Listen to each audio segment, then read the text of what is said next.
बस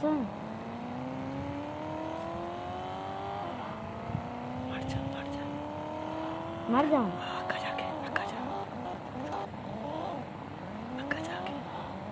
गन्ना को मर जाऊं तेज तो मरना नहीं 2000 रुपये कमा चल चल चल चल चल चल चल चल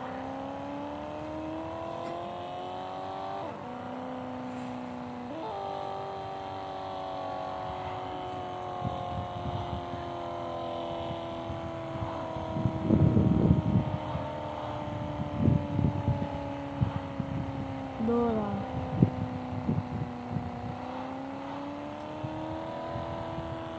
नहीं